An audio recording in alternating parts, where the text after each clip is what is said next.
Hey, it's Conrad Thompson. Thanks for checking out the podcast here on YouTube. Be sure to hit the subscribe button and the notifications bell. You'll get a notice anytime we upload some new content. And when I'm not asking Bruce, hey, how big was Batista's? Well, you know. One of the things I like to do is help people save money. And if you're watching this video right now and you're in a 30-year loan, man, you're overpaying your single biggest bill and you may not even realize it. I want you to do a little experiment for me. Take your calculator out, multiply your monthly house payment by 360 payments. That's how many payments there are in a 30-year loan. That big scary number, that's your total of payments. You're looking at that number? You know you can do better. Keep more of your own money right now and go to savewithconrad.com. Or maybe you've got credit card debt. Man, it's not a matter of if I can save you money with that. Your average interest rate on a credit card is more than 20%. And by the way, all the interest you pay on those credit cards, it's not tax deductible. Whereas the mortgage interest, well, that is tax deductible. So if you owe this debt, it's up to you how to pay it back.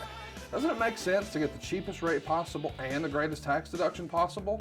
Find out how much money you can save right now for free at savewithconrad.com. You don't need perfect credit. Even scores in the 500s can be approved, and it's no cost out of pocket. But maybe best of all, we're licensed in more than 40 states. We can help more families than ever before. But how much can we save you? Find out right now for free with a quick quote from savewithconrad.com.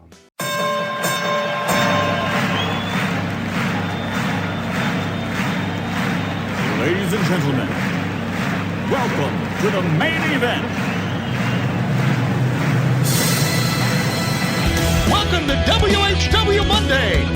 Tony Schiavone and Conrad Thompson. Jim Crockett First Arcade, 605 NWA. TV title, Cajun Omni, the Bunkhouse Stampede.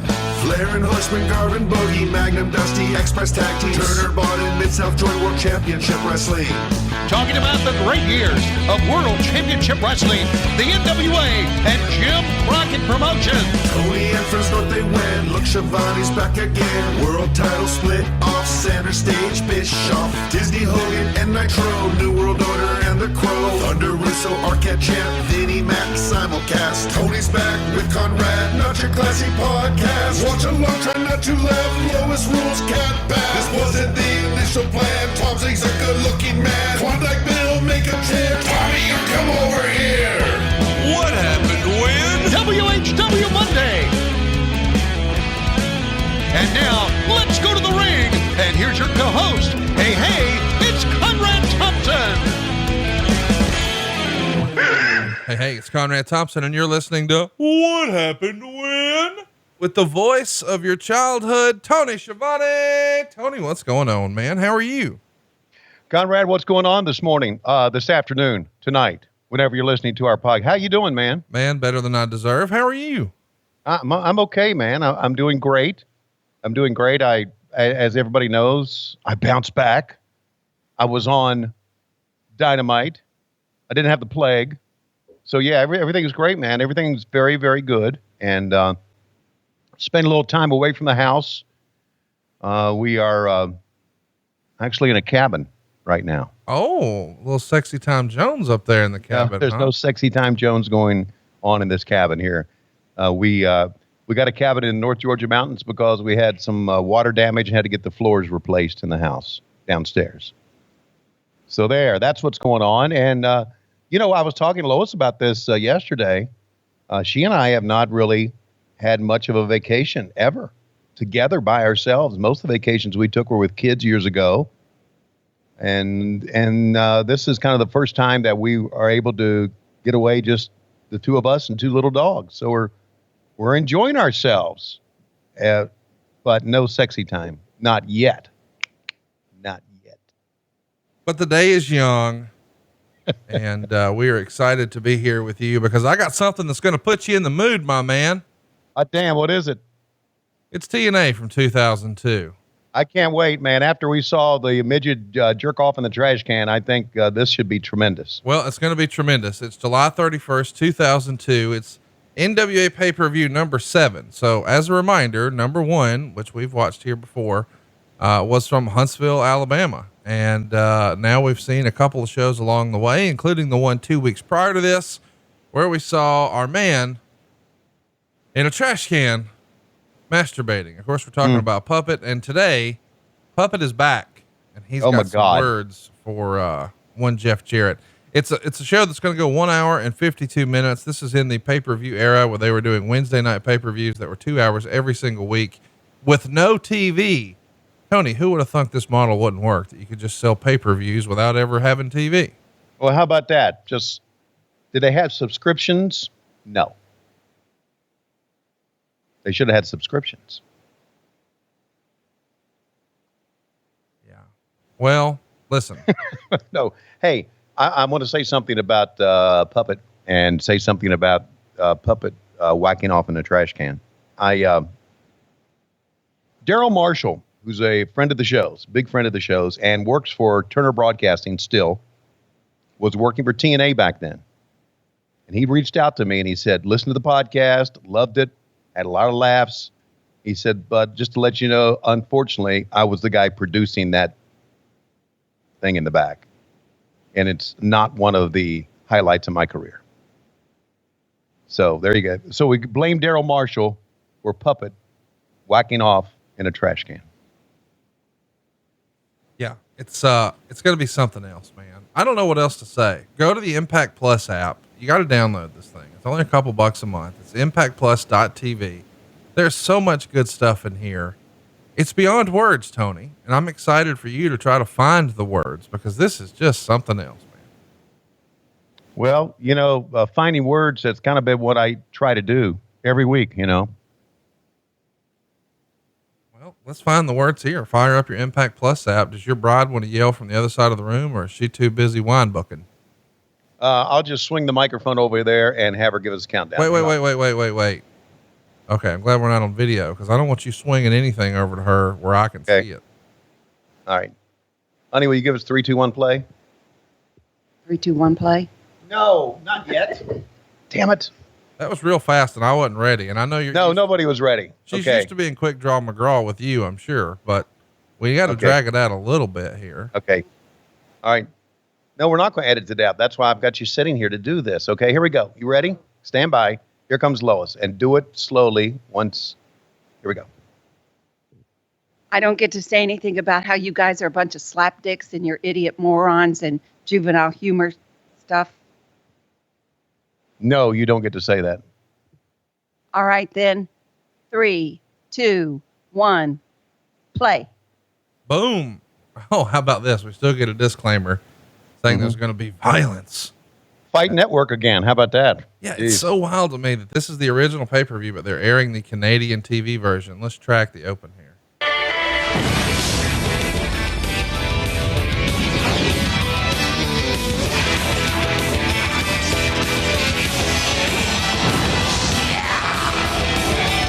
Welcome everyone to another exciting week of NWA TNA. I'll be the judge of that, Mike, tonight. So you see from the venue here, look at that guy, TNA super fan here. We're in Nashville and we are at the Nashville Fairgrounds. Talk about a famous wrestling building. And here we are. And notice, a couple of weeks prior to this, they were at the Nashville Municipal Auditorium. Now we're at the fairgrounds. It's going to look a little different, Tony. Boy, is it ever. Oh, and here's our man. He wants his baby back, baby back, baby back. He wants his baby back, baby back, baby. Oh, that's Chili's. Hey, you ever have the baby corns in Applebee's? No, I've not. Whenever I think of Applebee's, I think about those little baby ears of corn that they would put in your salad. It was very random and odd. Yeah, I don't think I don't think other restaurants do that. I don't think they do anymore either. There may have been some sort of baby ears of corn. Man, look at Elix Skipper. Why is this dude? Why did he not have more success in wrestling? Was it just bad timing? I mean, you got to think if this dude was born 10 years later, man, he'd be wrestling on Wednesday night somewhere. Yeah, it has to be bad timing because let's face it, he was a good guy. Everybody kind of liked him. He got along with people. It wasn't trouble. All right, this is fresh off of what happened a week ago, I guess, right? Yeah, what we saw was 2 weeks prior, but we've got Elix Skipper now going to be challenging AJ Styles for the X Division World Championship, which is clearly a big part of the show. Oh, and Elix Skipper getting the heat. There you go, buddy. That's what you do. What was the old phrase that they used to say in wrestling when you started that you can't say anymore? Oh, Pearl Harbor. Oh, Can you believe yes. all the things people used to use terms like, oh, this match was an abortion. Oh, he Pearl Harbored him. I mean, there's so many things where like, what the fuck were we thinking? How was that ever like okay to say? Well, I get it when you can't call him. It's politically incorrect to call it a match what a of maneuver abortion. that was. Did you see that? What? My goodness, AJ Styles just did one of the slickest neck breakers I've ever seen. That was tremendous. I got to tell you, Tony, this is the precursor for what we're seeing now on Wednesday nights. It's funny because I said a minute ago, man, you got to think if Elix was around these days, he'd be wrestling on Wednesday night. Well, shit, he was wrestling on Wednesday night 18 years ago. Can you hear me? I can hear you just fine. Can you hear me? Yeah, I can hear you. Just want to make sure. You never know. I'm up in the cabin. Hey, the term abortion, I get it, but what's politically incorrect about Pearl Harbor? Well, a lot. Well, I know what it's, I get it, but okay. I mean, I don't think we would say, boy, he's laying waste to everybody. He's pulling a Holocaust. We'd be like, what the fuck? Okay. What are you talking about? We can't talk like that. Okay. It's so weird to me that was an acceptable term and everybody's like, yep, got him from behind. Wasn't expecting it. It's like, whoa. Well, that's the Pearl Harbor and abortion was kind of the things they used when talking about matches in the backstage area. I don't really remember calling it like that on TV. Oh, old Southern announcers did for sure, my man. Okay, old Southern announcers. Well, I was on the borderline there, buddy. Hey, these kids are doing some pretty good stuff here. No, man, this could be on NXT or Dynamite right now. Man, has AJ Styles got one of the best drop kicks in the history of wrestling or what? Yes, he does. It's so amazing to me to see how AJ has progressed, from wrestling here. Not that there's anything wrong with this. This is down and dirty wrestling, the type that we all grew up on, to being on the big stage at WrestleMania and being the WWE world champion. I mean, in this era, even these, oh my gosh, a dragon suplex right on the top of his head. Dude, this is some big time action right here, my man. Oh, and look at our referee here now with WWE. How about that? Oh, yeah, I agree about Elix, man. Elix must have just, I don't know, maybe he grew tired of the business. Being in WCW would have done that to you, but here he is in TNA later. Could play the part of the heel very well too, man. See those facial expressions he's giving you? Dude, he's really next level perform. I've never seen that before. Did you see that? Yes. I don't know what to call that. We would have to check with Excalibur what to call that. I don't even know what I just saw. He just improvised that is what he did.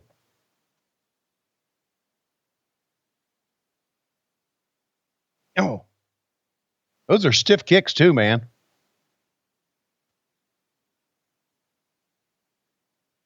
Look at this.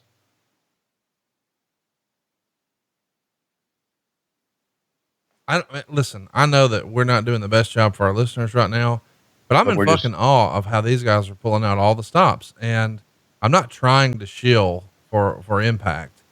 I recently got a ton of Impact hate. They did their pay-per-view a few weeks back, and they had a women's battle royal that was just real bad. And I posted something like, is it just me, or is this the worst shit you've ever seen? And, of course I didn't say what I was referring to. And I think a lot of people thought I was talking about some Joey Ryan video that I had not seen, but the match was just, I mean, the girls were working hard, but I don't know. It felt like it was just poorly put together. And I don't understand why, if there are no fans, why don't we just tape it and cut around it and get it right? I know that sounds like I'm micromanaging, but it's like right now, maybe less than ever, is there room for there to be a bunch of bad stuff on the show, especially when it can be pre-taped. And I know that, you guys really enjoy every other week going live. And I get that. And I know that there's magic in that, and I understand it, but everybody's done a really good job, I feel like, for the most part, of keeping the spoilers from leaking out. Wouldn't you agree? Oh, it's amazing. I was completely, I thought for sure that Eddie Kingston would be It would have been spoiled. leaked. Yeah. And it Yeah. wasn't, and the internet went wild, and I'm all on the Eddie Kingston train. I'm glad that you mentioned him. Me too, man. Dude, I'm glad you got to see him. I know he hasn't normally been on your radar, but I started watching his stuff. I'm going to say in like 04, 05 in like IWA and CZW. And he's been doing, I don't know, there's something about certain guys who just have a swagger about them. And we've talked about it a lot with like Conan when we watch old WCW stuff. You don't know why, you just know, hey, that motherfucker's cool. The difference being when the bell rang, I believed Eddie Kingston. Like when he did something, like I believed, oh, okay, this is real. And, you know, I know a lot of people could be critical once upon a time. And if you're looking for the quote unquote WWE prototype, that, okay, he had not the average physique of a superstar up there, but neither did Dusty Rhodes. And for that matter, these days, neither does Bray Wyatt, neither does Otis, neither does, I mean, you could go on and on how all of that has sort of changed. Even Kevin Owens. Absolutely. You know, once upon a time, wrestling in a t-shirt, people would have said, oh, and Kevin Owens has become a fucking superstar up there. And it's because the work is more important than, okay, he's, you know, got a little bit of a belly, but who cares? Like, really and truly, we need somebody who looks like they just rolled off a bar stool and could kick your ass. And that's what Dick Slater and Dick Murdoch and guys from that era did. Like nobody was ever like, hey, Harley Race, where's your fucking six pack? You asshole. That never happened because he was believable. And Eddie Kingston, goddamn, if he ain't just oozing believability. And I hate that things have wound up the way they are during the pandemic where the NWA can't run every week and do their thing. But if that means that Eddie Kingston may back into a shot at having a regular gig on TV for AEW, I think he'd be a big contributor. And I'm not blowing anybody's phone up saying you gotta hire this guy, but I'm going to say it on the podcast. You got to hire this guy. I have a lot of time for him. I got to, actually the first time I met him, and just a little behind the scenes story with me and Eddie. I introduced myself. He introduced himself. We talked a little bit, and actually when I met Eddie, here's the irony of meeting Eddie. Elix Skipper, you have got, guys, stop what you're doing. Go buy this Impact Plus app. It's like $7 or some nominal amount of money you won't miss. And just watch this match. July 31st, 02. These guys are fucking tearing it up, man. This is great stuff. It is great stuff. Anyway, I didn't mean to interrupt. Elix Skipper is about to innovate some more shit. I can just feel it. Okay, well let's let him innovate, and we'll hold off on the story. What is that? That's tremendous. You know what? When things get back to normal, me and you are going to the goddamn Applebee's, and we're going to sit in his section, ordering everything on the menu. We're going to leave. That's the one in Douglasville, right? I don't know, but we're going to find it, and we're going to chat him up, and we're going to pay homage. We're going to leave a giant tip, and we're going to leave a 5-star review, and we're going to get on Yelp, and we're going to talk about how badass everything was.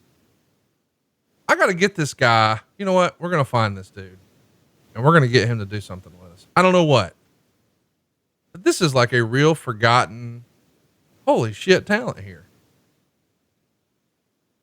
Think about all so the you don't know the Stan story of why he walked away from the business, or maybe he didn't walk away. Maybe there's an injury. Well, I mean, maybe I think he had a shot with WWE, and for whatever reason, they just didn't see it. And maybe the rap is, you know, cause sometimes WWE is like, we don't care what kind of moves you can do. We want to know what type of stories you can tell. You know, what did Vince do on that? We make movies. Oh, look at this Dragon Sleeper here. I'm probably butchering all these names, but that looks legit as shit, man. Yeah. That's like yeah, somebody's going to say, Google reversal Fernum Schnavitz. Okay, whatever. It was fucking cool. These guys are showing everything they can do, from the fancy flashy moves to mat work. And this is an era where, okay, there's some less than great stuff. Oh, they saved it. They found it. Yeah. You can't get everything right. You can't. You know, it's also important to remember these guys are doing this not in front of 13,000 screaming fans, but in front of a few hundred here, at the Nashville Fairgrounds. I'm just so impressed with what they're putting forth and the effort. And anyway, I know that he had a shot with WWE, and I think he was brought to one of the camps or something. And I think up there at the time, maybe he wasn't big enough. Maybe he didn't have, the in-between stuff. Cause I know some of the criticisms on guys who can do really hot moves is, well, they just know how to do moves. They don't know how to put it together in a match. But you know what? I'm almost like, okay, let's find a spot for that. Maybe that's what keeps them from being in the main event, but there's a spot on the card somewhere for them. The old analogy that we've often talked about here on the show, Tony, is like Dusty Rhodes used to say with the circus, you had to have a lion tamer, you had to have the clowns, you had to have the trapeze artists. None of those folks are doing the same thing, but there's something for everyone. So if you're looking for big athletic, fancy moves that you've never seen before, real innovation and high spots, if you will, look at this shit. Then this is your cup of tea. And it's just remarkable to me that one of these guys in such an impressive showing here went on to become one of the greatest wrestlers of all time. And the other was like, no, I got to get out of the business and just get a real job. What a maneuver. And fans Tremendous. are chanting. And some of the fans are into it and some of the fans aren't. And I guess maybe it's, I don't know. Maybe some of the fans are too old school for this.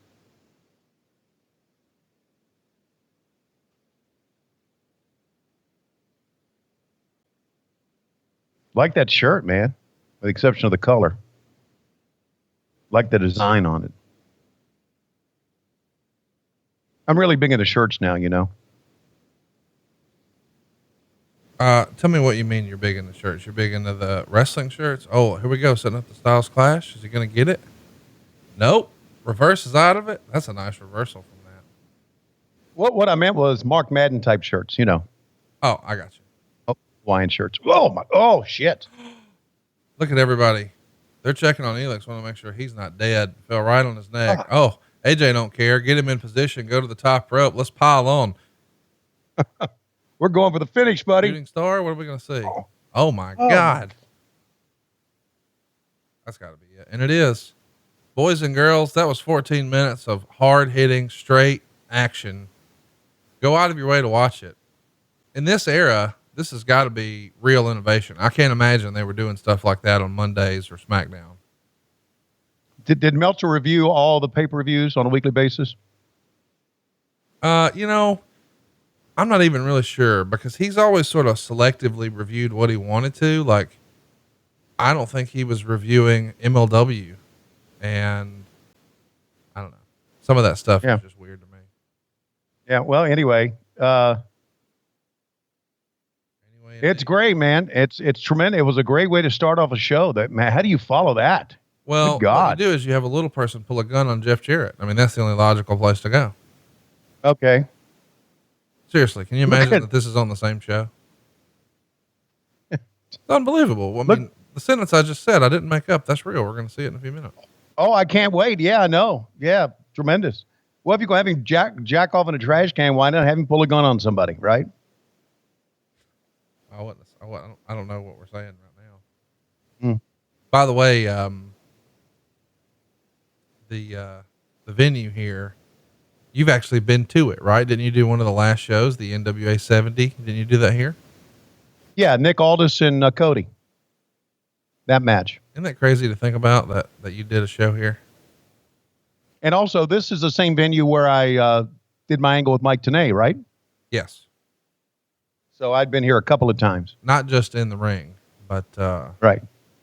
Calling the action as well. So here's the deal. This show had 550 fans in the undercard before the pay-per-view started. They did Matt Stryker, not the one versus BJ Whitmer, and he beat BJ, who you know real well, and Jimmy Rave, who a lot of people thought was going to be a big deal one day. And I mean, he still had a great run with Ring of Honor and a bunch of indies, but I think a lot of people thought, hey man, he could be the next AJ. He beat Shark Boy. And then we had that barn burner. Woo.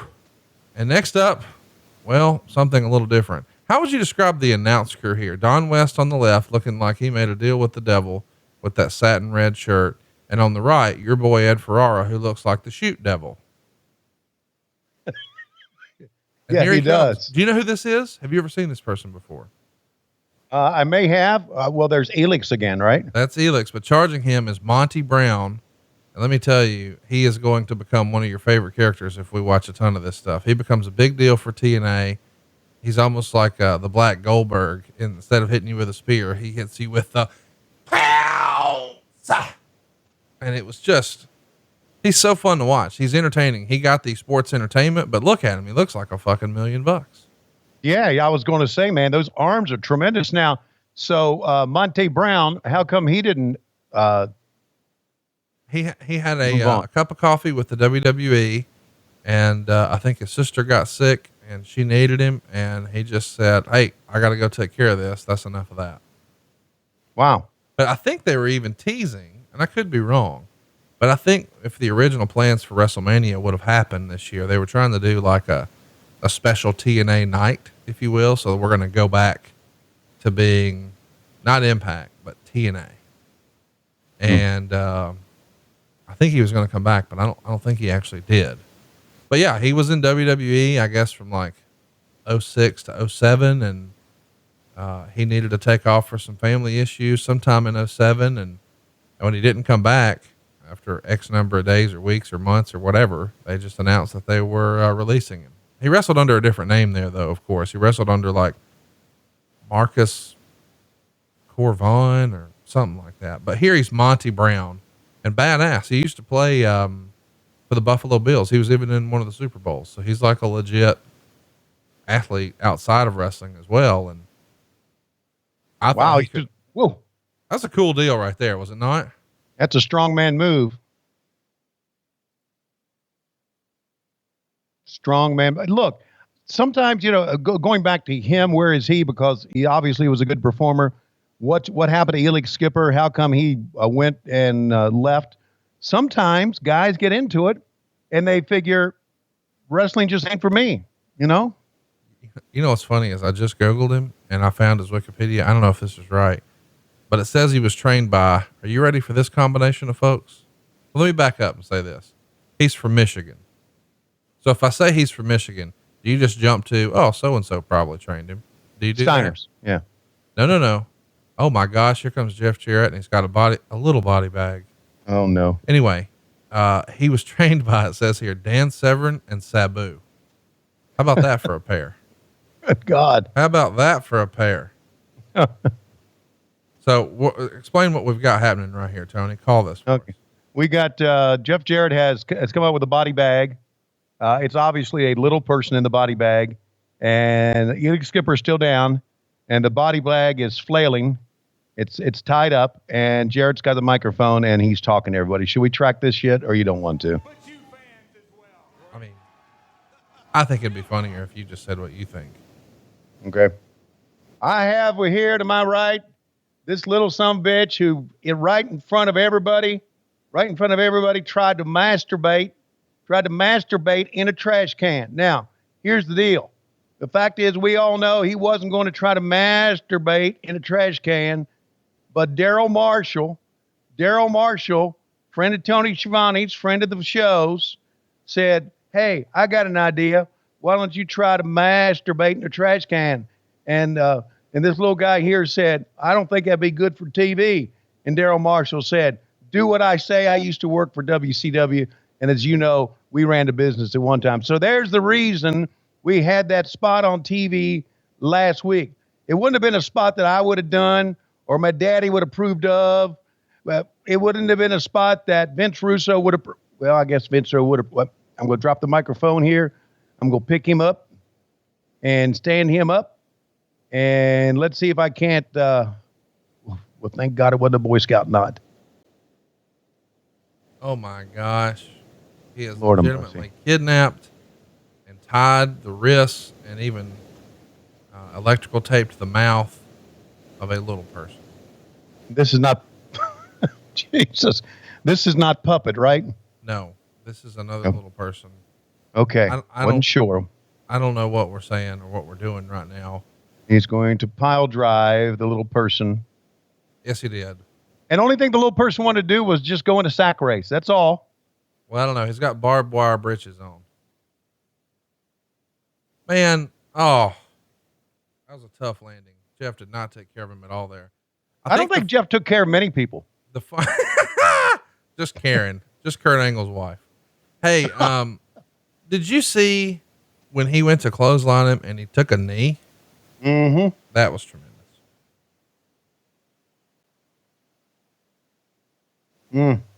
So Daryl Marshall, that's for you. That's for you. It's a bit that Vince Russo wouldn't have done. Well, maybe you would have. Uh-oh. Here we go again. Your man Puppet, he ain't having this shit. He's pissed off. How would you describe his shirt he's wearing here? That's a guy with a lot of phlegm in his mouth. And I guess that's got to be his. That's got to be his likeness he feels. Let's try to track a little bit of this. Oh God. You hide because I'm stealing your stick? Because I beat you to the punch? Because I'm one up on you? Will you call yourself Puppet, the midget killer? Well, tonight I'm not Jeff Jarrett. I'm the Dwarf Destroyer. Oh, wow. Whoa. If you want some, come get some. Me and you. Okay, slap nuts.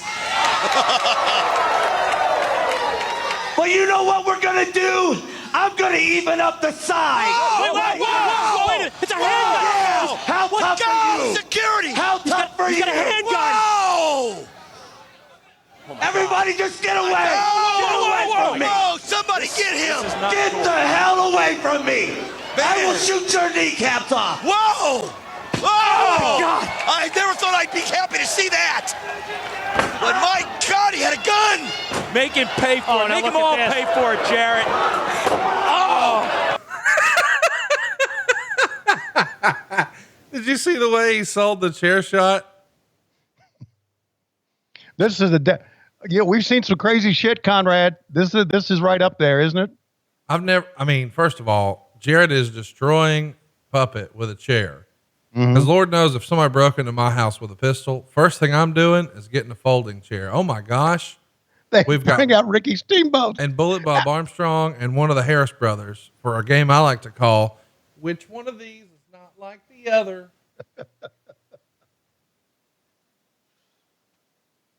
Wonder how Steamboat felt about coming out after that.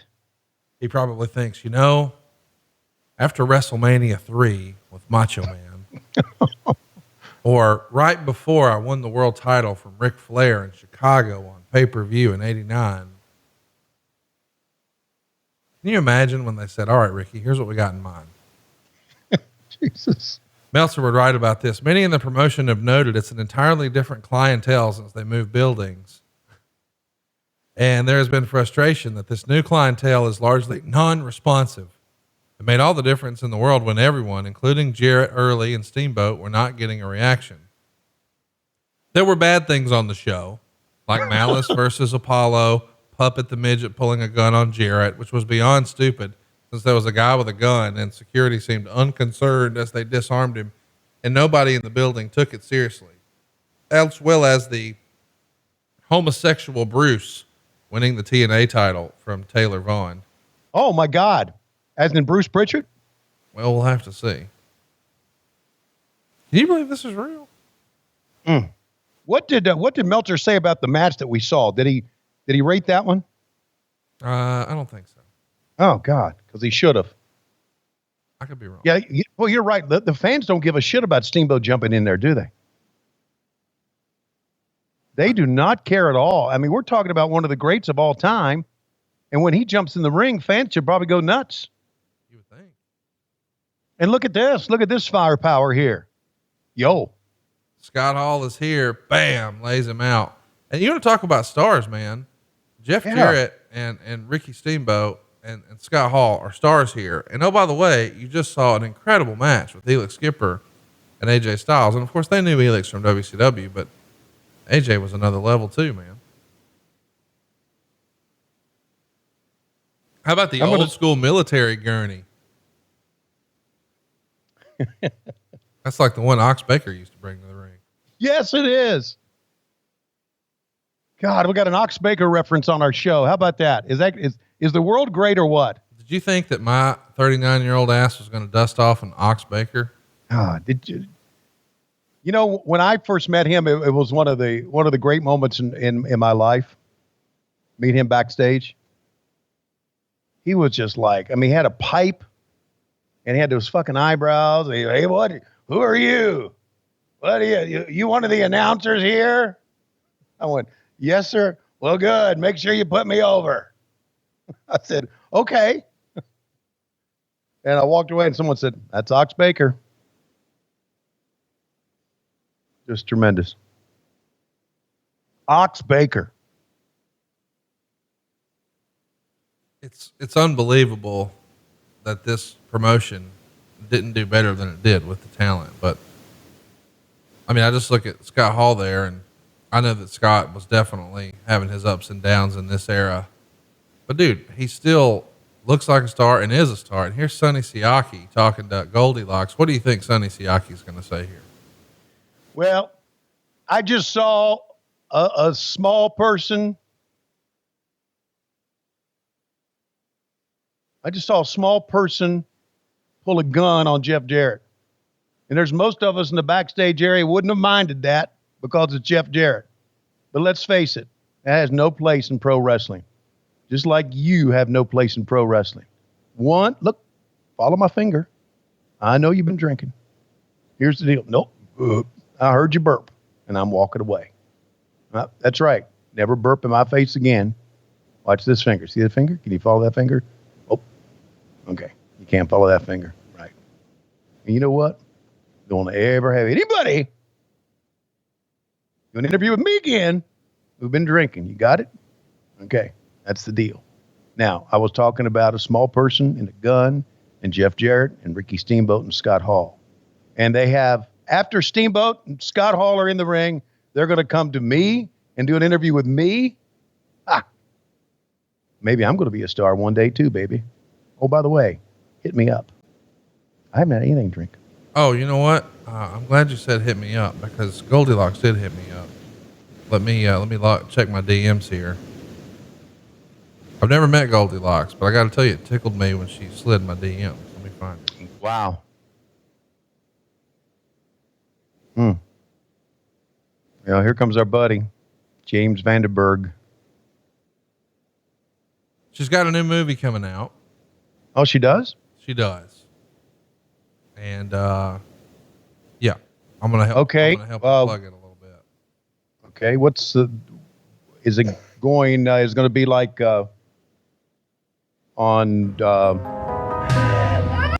it's called, All to You. And I believe it's, about suicide prevention. We'll link it. Okay. It's on YouTube. And, yeah, I think she's, probably doing some good work here. Well, good for her. Oh, it looks like James Storm's in it. Really? Yeah. Interesting. That's pretty cool, man. I'm excited to see that she's still around and doing something in the entertainment space and hope she's having fun. And I got to tell you, man, I was convinced that Sonny Siaki was going to be a bigger deal as well. We talked about what brought his wrestling career to an end. I guess it's sort of a similar story to Monty Brown where he had a family member in need, but his was more of the ultimate sacrifice, man. He donated a kidney to one of his brothers, which we've talked about, and retired from pro wrestling. And I think he even did a little cameo where he appeared on Family Feud with his family since he left wrestling. And I think he's a civilian now working for UPS or FedEx or something like that. But it's cool to know that, you know, there are guys like him out there. I mean, what a big deal that is to give up your dream because it's the right thing to do to help your brother. I mean, you think about all the selfish things we hear about wrestling and guys making sacrifices selfishly to miss family events and things like that. Meanwhile, he just left it all to give his brother a kidney. And how about that flip over leg drop? Tremendous, man. Yeah, that says a lot about his character. It says a lot about his family, how close-knit the family is. I think we knew that already. But I think it was interesting to hear you say that he was in civilian life now, as if wrestling is like the military or police.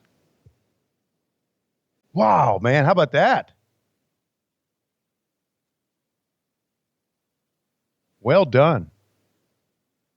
Yeah, you go back and you take a look. Again, you were talking about this. Steamboat was out there, and Jeff Jarrett was out there, and Scott Hall was out there. How can a promotion who had all this talent not be do more than they've done? And of course, the answer is mismanagement. And also, the answer is, I really think. You may not agree with this, but I really think it's very important to have a good clearance. Am I right? Oh my gosh. Like, it makes all the difference in the world, you know? Sure it does. Sure it does. You look at that's why AEW has become relevant, because of, well, I firmly believe that we have a good product, but also we're on a good station. These two are tearing it up too, man. Oh, absolutely. With the exception of the midget with the gun, we've had some pretty good stuff going on here. Well, and how about this? That was a spectacle. Yeah, it was a spectacle. Sorry, small person with a gun. That was a spectacle. That's right. And this is the Vince Russo era, right? I'm sorry, say again? This is the Vince Russo era, right? Yes.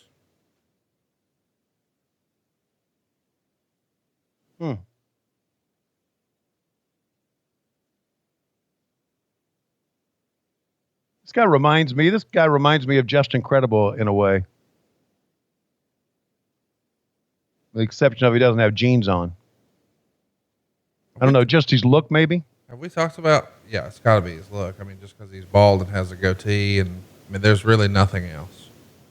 Right. By the way, Wolfie D is the name that most of our listeners are going to know him as. He was a big deal in Memphis for a long time. He used to, and he was even on WWE with the Nation of Domination. They used to come out rapping. He would be with JC Ice, if you recall. I don't. Okay. Well, JC Ice's real name is, well, I don't know if it's his real name. His other name is Jamie Dundee, and his dad was a wrestler named Bill Dundee. And I'm sure you remember Bill Dundee. I knew Bill Dundee very well. I knew his daughter and his son-in-law. Well, his son, Jamie, would team with this fellow. And he would wrestle under the name Wolfie D. Here, though, he's wrestling under the name Slash, which is really a good name if you think about it, because when you say Slash, at least in the entertainment business, you think of Guns N' Roses. And Guns N' Roses will never not be cool. How about your man Armstrong here? Here's the thing about these Armstrong boys. They look the same age forever. Like, I can't tell, is he 35 or 51? Right. Exactly. The only thing I think that hurts Sonny Siaki, as crazy as it sounds, because don't get me wrong, he has a good look. But I remember watching this with my uncle back in the day, and he said, "Oh, is this like their version of The Rock? This guy sucks." And I'm like, wait. You say he sucks because you're comparing him to The Rock. Well, goddamn, if you're comparing anyone's mic skills to The Rock, everyone sucks. So don't look at it through that lens. Why do you say that? He said, "Oh, well, he looks like him." And I guess because, you know, he's not Sheamus and he's not Elix Skipper.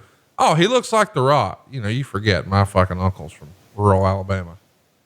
And I'm like, no, don't fucking compare him to The Rock. That's not fair.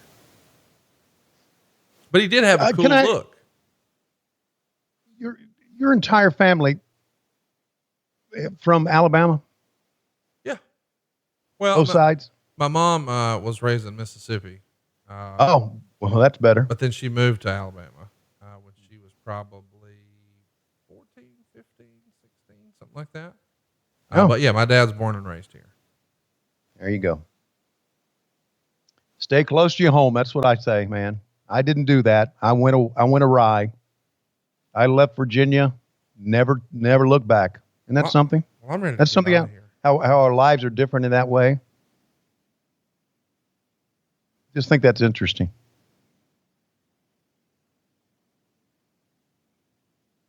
That you stayed around, you stayed close to home where the family is, and I put my family in the rearview mirror. Well, it says a lot about who we are, you know? Yeah, and says a lot about where we grew up too. Oh, so Craigsville, West Virginia sucks? It's first of all, it's Craigsville, Virginia, and don't get that mixed up, okay? Why does it matter? You liked it so much? I don't know. Where are you from? Huntsville, Mississippi? I didn't leave. Okay. You see, I when you talked about leaving, you said, I didn't leave my family. I left that piece of shit town. And then when I did. said the wrong state, you got offended. So fuck off. You can't have it both ways. So can I finish this story? Please do. Jesus. Okay. So anyway, Lois and I are in a cabin in the mountains, and Lois really is enjoying the cabin because it's quiet, it's relaxing. There's no, I mean, it just, we're literally are in the sticks. And Lois, we were on the back porch here, and Lois says, I could live here. And I said, not me. And she couldn't understand why I said I couldn't live here. And then I told her, I said, I grew up in this. This is where I'm from. So I got out of this. So I'm a roundabout way. I'm saying that me growing up in Craigsville, Virginia was a little bit different than you growing up in Guntersville or Huntsville, because you had a lot more going on. When you grow up in the mountains, where there's nothing, and I mean nothing, not even a goddamn Papa John's, then you feel like you want to escape. Okay. So there. Can we just mention that neck breaker he just did, where he put the hood on him first? Mm-hmm. Shit, man, that was cool. That was cool. You know, I understand people used to say, "Oh, it's the hangman's neck breaker," but to put the thing over their deal, like you were about to guillotine their head, woof, that was a cool little move. I like that. Yeah, and obviously you don't give a shit about my stories either. No, I'm sorry for putting over the fucking show we're watching. That's exactly right, Tony. There. Thank you, JR. No, here's the deal. I would never go vacation in the mountains. I live on a fucking mountain. I'm surrounded by trees. Right. I'm good. But I understand that every now and again people want to go vacation in the mountains. I am fortunate enough to live on one and get to look at others because I live in a nice part of Alabama and blah, blah, blah. Mm-hmm. However, it tickles me that Lois says, "Oh, it's so peaceful and quiet." Mm-hmm. This chick don't leave the goddamn house. Well, whatever noise there is shit that you adopted and put collars on. That's it. If it's noisy otherwise, turn the apps off, turn down the volume on your iPad, turn Fox News the fuck off. Maybe everybody will be happier and it'll be more peaceful. Agreed. But it's the same shit. The difference is she's spending time with you in the same room and you're like, we're not watching Fox News. Turn that shit off. Right. So no, it's peaceful. Mm-hmm. And she's not saying woman, man, camera, TV. Right. Here comes the wall. Comes Malice. Oh, Malice. Malice, sorry. Malice is pissed off. Mm. You know what I think they should have done with the Harris brothers? They should have did them like Villanos. Just, this is bald number 1. This is bald number 2. Again, I'll say it again. Like I said last week, I liked the look of Malice here. I not necessarily like that name, but I like his look. Well, better than the wall. That they're going with this, like, hey, are we a cult? Are we, right. You know, how about these weird tattoos though? This might be like the worst tattoos ever. These are like the tattoos that, you know, when you've got like a 6-year-old and they want a quarter and they go over to that machine and spin it and this little plastic egg comes out and this thing, they lick the back of it and pull it off a piece of cardboard and rub it on their forearm. Yeah. That's what it all looks like. You're going to have to track this. No. I need you to do it. Okay. Okay. I'm here with, what's your name again? Jeez. Tell me my name. Come on. Tell me your name again. Oh, jeez. Come on. They told me to stick the microphone in front of me. You must be a mute. I mean, you're not talking at all. What's your name? Come on. I know you're a big star because almost no one popped when you came out. Well, look, my name is Ricky Steamboat. They said, come on out to TNA and do some stuff. And I thought, okay, I would. But then they said, we're going to have you come out after you have a midget. A little person pull a gun on Jeff Jarrett. And I thought, well, I'm getting a payday. I might as well. So I walk out and no one pops. And I wonder, are these people under the influence of something? Have they never watched wrestling? Because WrestleMania 3, did you see WrestleMania 3? Yes, I did. Okay, I was in WrestleMania 3, and I probably had the best match of WrestleMania 3, even though my name was not Hulk Hogan or Andre the Giant, or I didn't do all that crazy stuff they did. But I was a big star, and I still am. Hell, I used to go Broadways with Ric Flair on a daily basis. We would go to Greenville, South Carolina. We'd do 60 Minutes. We would go to, wait a minute, you knew Ric Flair? Could you get his autograph for me? I mean, is it possible? Do you know him? Oh, geez. Lady, I'll have to check with Wendy to see if I can get an autograph. He may charge you $5,000. Did you know that Rick is on Cameo? I did not. Rick is on Cameo. What's he charging per? It can't be like when I was on it, I was charging like $20 a spot. You want to guess what his is? It's got to be $1,000. $500. Oh, really? Yeah. Apparently he's done 54 of them that have left reviews. So he must be doing okay. Yeah. Here's the bio. It says WWE Hall of Famer starting today, 4/20 for a month. I will be donating $100 to the CDC Foundation for every cameo I do. So that promotion ended 1 month later on May 20th. As you and I are recording, it's the end of July. Oh, wow. How about Ron Killings here trying to chat him up in the cage? How does that make you feel about yourself? Feel good? You want to know the truth? This ain't nothing but a damn freak show. The truth has taken a stand, my sister. It's time for you to take your stand and tell everybody the barbaric ways in which you was treated by them. Shut the hell up while I'm talking. Boy, how good is Ron Killings already? Tremendous, man. Wasn't getting the reaction he wanted. Let's just yell at him. Boom. Instant heat. He was calling himself the truth here in case you couldn't pick up what he was saying there. But, dude, so fucking good.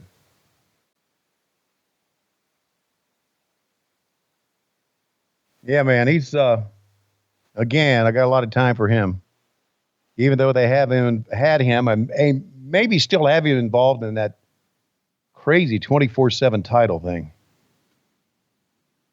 Meltzer would write, he started by doing the race card on a black girl in TNA, saying how they were exploiting her and called her a hoe. I think everyone on the show was called a bitch at one point. She gave him the worst slap until Brown saved her from a teased beating. The race stuff was beyond subtle here. Brown was laid out with a 2x4 shot till Steamboat came out as the Law and Order, and then Steamboat challenged Killings to come out. Killings does a strong promo talking about growing up as a Steamboat fan and the Steamboat Savage match at WrestleMania 3 where he won the Intercontinental title. But he said that belt was second class and the WWF never gave him a title shot. And Steamboat said, I understand where you're coming from. And he gives Killings the shot at Shamrock, and Killings does a rap after. Here's our man, Mordecai. Mordecai. It's not Mordecai. Who is it again? His name's Monty Brown. Monty. Okay. I knew it was an M. Mordecai. If you throw Mordecai on your Google machine, tell me if you see any similarities between the two. No, I won't. Who the fuck puts a giant 2x4 in a trash can like that? Well, I can tell you what happened. A fan came in with that 2x4, and security saw it, took it from him, and threw it in the trash can. It split exactly in half as soon as he hit him. What I was thinking before we saw that was, hey, maybe the move is we should keep digging in that trash can and find Hacksaw Jim Duggan's TV title. Hey, by the way, I got to tell you, I'm really excited about next week. We're going to be talking about SummerSlam 1997, one of my favorite shows of all time. There's so much good stuff on it. Brian Pillman and Goldust are going to be working together. Owen Hart, Stone Cold Steve Austin. Of course, the main event, just tremendous. Brett versus The Undertaker. Shawn Michaels is the ref. Great stuff. Great era. A great era that I obviously missed. All right, we'll go track Steamboat here. I am out here. No, you're going to do it. Okay. I was just in the back, and there was a lady asked me for Ric Flair's autograph, and I told her, go check with Wendy. It's going to cost you $5,000. I was wrong. I sent a text to Wendy. It's now $7,500. What? Yeah, made me laugh too. But here's the deal. Okay, he was going to come to this event, and then decided not to. And I know his son-in-law knows all about that. The fact is, we used to go Broadways. We used to go 60. We went 90 minutes in the cage in Greensboro, North Carolina on Thanksgiving Day, way before there was ever a Starcade.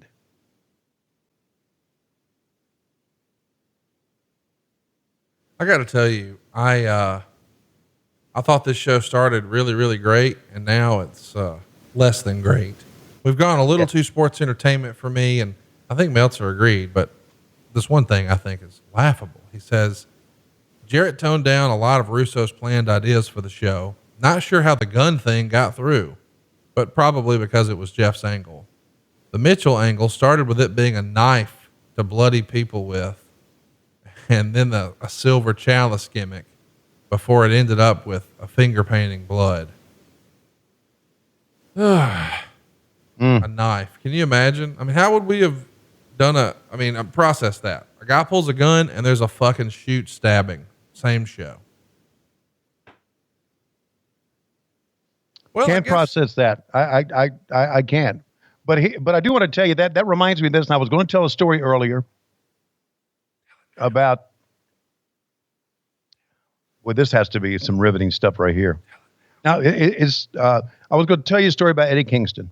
Oh yes, please do. When I first met him, and oddly enough, he was talking to Jerry Lynn, and I walked up and I walked up to him and stuck out my hand, and we said hello, and I stood there and I was recanting the story of Jerry taking the blood from Carino and writing "die" on his chest. And boy, Eddie knew everything about that show, man. He was really into it. And so as I've been prone to do, I don't think I was like this before I met you, but since I met you, I give people shit, I mean, so I'm immediately, Eddie seems like a good guy. And I say to him, okay, make sure you get the match right tonight, because I don't want to have to call any shit at the beginning of it. And he paused, he looked at me, he smiled, he says, I don't know you well enough yet, but I'm going to think of a comeback. And he never gave me a comeback. He listens to our show. So he's a good guy, man. He and I had been like social media buds for a while. And then I'd seen him wrestle live a bunch of times, but I don't think it was until, 18 or 19. But he was in Chicago for one of the big, either All In or All Out shows when I was doing StarCast. And towards the end of the night, when the bar was damn near empty, it's just a handful of my friends, and then there's this other table. And I look, and he looks, and we both realize, oh shit. And so it's like, wait a minute, we've been like internet pals, and now we can meet in real life. And could not have been nicer, super gracious with all my friends and of course my family, and good guy. So happy to see him get the shot. It wasn't that long ago, probably like 18 months. He was thinking about getting out of the business and openly talked about it. Like, man, it ain't going to happen for me. If it was going to, it would have already happened. And he kept grinding. And here he was. He was on national TV and had the internet abuzz, and he was trending on Twitter. And man, he's just such a good feel-good story. I hope that we see more of him on you guys' programming. Well, obviously I have no idea what they're going to do. And I'm not into that conversation because I'm not in talent relations at all. But I just want to say, between him and Ricky Starks, it's very apparent to me that there's a lot of great talent out there that hasn't been seen on a national level. that needs to be seen on a national level. And I hope we get to see more of it. You know, what's crazy too, man, is, Kingston had been with Impact. I mean, he was a part of LAX doing his thing. And I mean, he is a performer that if you're a hardcore fan, you know who he is.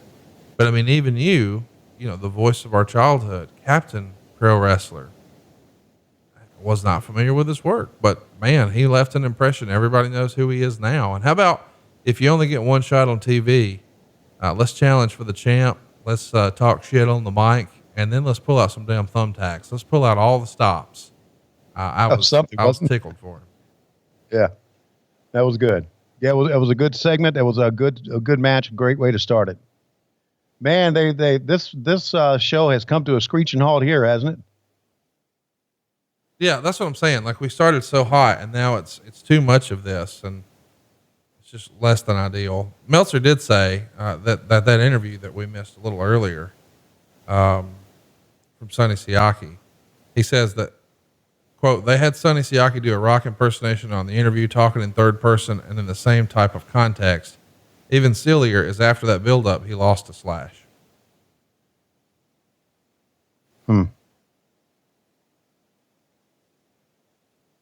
What's he doing now?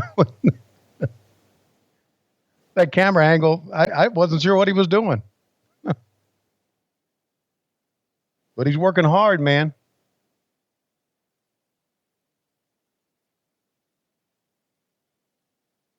See, here's one thing I don't get. And I know he takes that off, but man, if you got a body like that, and I know the vest is part of the gimmick, you got a body like that, man, you show it off. Well, he's probably trying to get over the gimmick, but I agree. And what's great is he looks the exact same now, Yeah, he does. I know that I probably shouldn't be saying this, but I've got a great friend of mine, and he too is African-American, but my goodness, he's like the opposite of Arn Anderson, where he's looked 30 his whole life, and my buddy's 55 and he looks 30, and Ron Killings is 48 and he looks the exact same age here as he did when he was 30. When we're watching now, like there is a certain subset of folks who are just genetically gifted who look younger. Like they look way, way younger than they actually are. And then you got Earthquake and Arn Anderson and JJ Dillon on the other side of the scale. Well, those some bitches were born 40. It's unbelievable. Yeah. I get that because look at me. I'm 62 and I still look 30. So I understand. Oh, anyway, what I was going to say is my buddy always says black don't crack. And it tickled me because it's like, I'll never forget. He was like, I guess he's 6 years younger than my dad, but he looks like he could be he's my younger brother. Like, how is that possible? And Ron Killings, I feel like sort of the same deal. He looks like $1 million here 18 years ago. He looks like $1 million now. And I don't know. Is he 30? No, he's damn near 50. Well, I wouldn't have guessed. It's it's two things. It's genetics and it's, wow, look at this guy. Oh, that's kind of a Brian Cage look there, isn't it? This is Apollo. He was a big deal in Puerto Rico. He was one of the early stars of TNA. They thought it was going to be a really, really big deal. He had a decent little run, but for whatever reason, never connected on the big way maybe they hoped for, but a really talented performer. And still only, I think now, like, I could be wrong, 45-ish. So not old. Had a cup of coffee with WWE and, probably most notable for his TNA stuff, or if you're a Puerto Rican fan, you knew him from down there. Wow, pretty good working punch. I'll tell you that. Look at that. I mean, that's a guy. That's not Scott Hall-ish, but that's a good one. Oh my God. I Wikipedia'd this fellow. Yeah. And it said that Apollo originally was a professional basketball player, and he represented Puerto Rico against the United States basketball team in Madison Square Garden in 91. But his career in basketball was cut too short when he was forced to return home and begin working in order to support his wealthy family that spent money too excessively and begged him for money. Sounds like your story of Craigsville, West Virginia. Anyway, he started working in the professional wrestling circuit, performing as, are you ready for this name? Go ahead. Peter L. Stripper. What? Say that again. Peter L. Stripper. Oh, let me say it like Dave would say it. Peter L. Stripper. His wife does that too. And I get it. Silva is actually a legitimate Hispanic person. He was born in Mexico and he's of Mexican descent and heritage. Meanwhile, his wife's from fucking Sheboygan. She's over here rolling her goddamn R's, and I'm just rolling my eyes like, talk like Megan. What's wrong with you? Sheboygan. Holy shit. Anyway, if you think there ain't going to be a Peter L. Stripper shirt over at lowestrules.com by the time you hear this, you wrong. Peter L. Stripper. It's the fucking best name ever. That's one of the better ones. Peter L. Stripper. Peter. Peter. Lord, that tickled me. Peter. Must be the juvenile humor that Lois was talking about at the beginning of the show. But there you go. I mean, what type of show do you think we would have if we did the type of show that Lois wanted? Really? I'm not saying that to be weird. Really? Yeah. No, we wouldn't be doing it. There had been no wedding reception. Nancy Pelosi is an idiot, and I hate Cam Newton. And right. It's so peaceful up here, Tony. We should move. I've just got all the hustle and bustle, with the not leaving the house and cable TV and Facebook. I mean, here's the thing. Here's what I know we're not hearing where you live. We're not hearing gunshots. We're not hearing police sirens. We're not hearing screaming kids. We're not hearing vacuum cleaners. I mean, yeah, it's devoid of noise. Here's what you got to do. It is peaceful. You need to cut the cord on Sewell Drive. If you cut the cord, no, you'll be good to go. No. Why? I'm living there till I die. No. I'm not saying cut the cord on the house. I'm saying cut the cord on cable. By the way, I am. Well, you disconnect her from Facebook. Y'all are both going to be happier. No, I'm not. I'm going to keep the internet. I'm cutting the cable cord. No, I'm with you on that, but I'm saying your issues with Lois right now are Fox News number 1, Facebook number 2, day drinking number 3. We can get her drinking a little later in the day. You, my friend, might be rolling in the deep. That's an Adele song. Look it up. I know what that is. What does it mean? I don't know what it means, but maybe I don't want to. I don't know what it means either, but it sounds like something you would enjoy. Sounds like something you haven't done in a long time. Well, at my age, Conrad, I just kind of enjoy, sleeping, playing with the dogs, and going to do wrestling. That's about it. But you do that now. Oh, look, we got some juice here. Wow. Is this hard way shit? What, directly in the center of the forehead? No. Could be. Can you imagine? Tony, what would it take for you to, listen, we're like a family with our low-key big hogs over at patreon.com/WHW Monday, are we not? Yes, we are. And you'd do anything for your family, right? I mean, you're not the type of guy who would abandon them and move many states away from West Virginia and leave them forever, right? No, I'm not. So with that in mind, the fans have spoken, and what they really want, since we're doing everything by Zoom these days, is for you to blade on camera. Do I look like one of the young bucks to you? Get color, get some juice. Do an old Terry Runnels. Terry Runnels yourself. Terry yourself. Oh my God. Where are you going? I'm going to get a DM on that one. From who?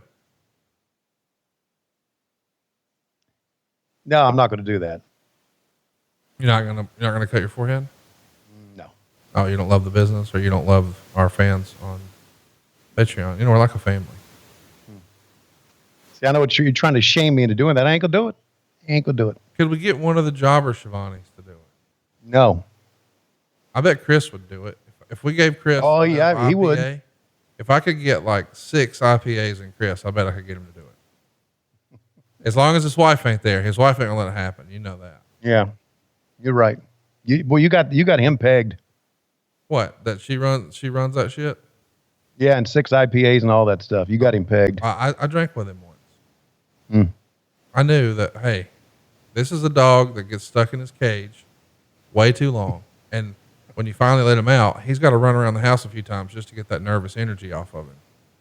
So by the time he's about 4 IPAs in, he thinks he's bulletproof. After 6 IPAs, you got to put him in a potato sack to get him to the car. And then when you drop him off at the front door, like his daddy before him, you better drop him, ring the doorbell, and run. Because when it swings open, whew, that's your ass. Gotta put him in a potato sack, get him to the car.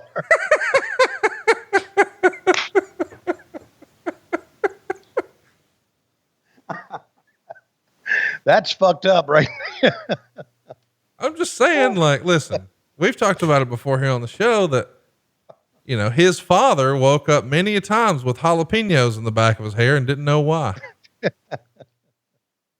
Once. Well, he also, now we're going to, his father also once vomited in the tub. What? You remember everything, don't you? You don't forget a fuck. Well, I'm trying to bring some levity to the situation. Yeah, because this is some heavy shit right here. Got a guy bleeding, choke slammed a referee. Oh my God! Now one of the Harris boys, This Baldy is our number third 1. appearance from him.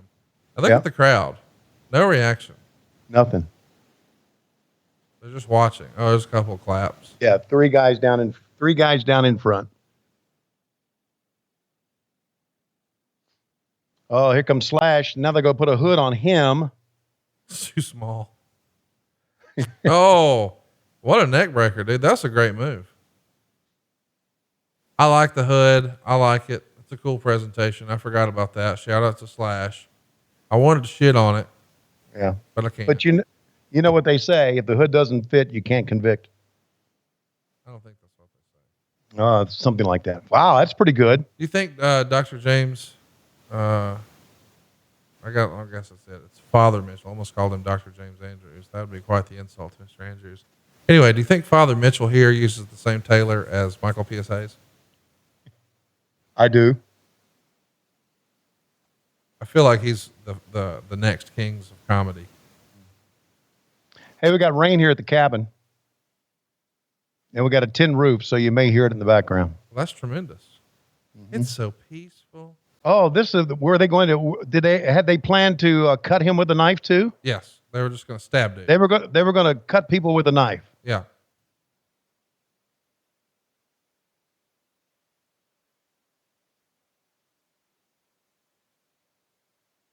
God, man, this is terrible. I mean, this is 2 weeks, with the exception of Styles and Skipper.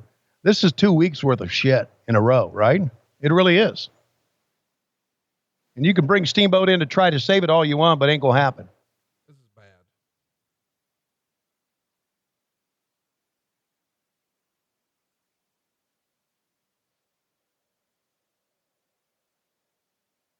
Hey, how's our buddy Cassio doing? Okay? He's alive. Yeah, good. Never hear from him that much anymore. Well, that's not really true. I heard from him recently. He was going to watch a show on HBO Max that I suggested, and he said, "I'm getting ready to watch it." I said, "You better. It's one of the best ones."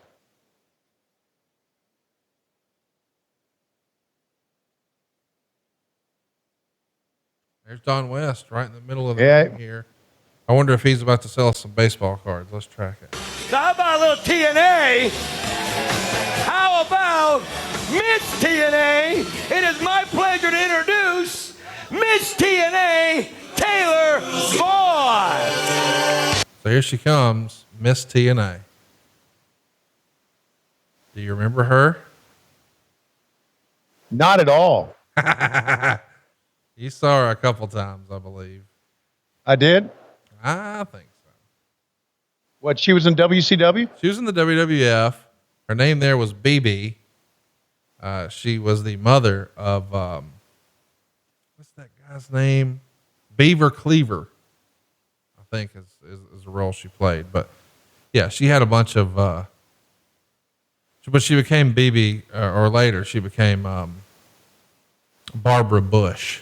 Yeah. But she used to wrestle in Gravy and evening gown matches and all that stuff a few years prior to this. But I think she wound up with Bob Holly for a bit. Check this out, buddy. It's your man. You know who that is? Yeah, that's, Alan Funk. What did he wrestle with under the name? he had the hair up on the behind his head.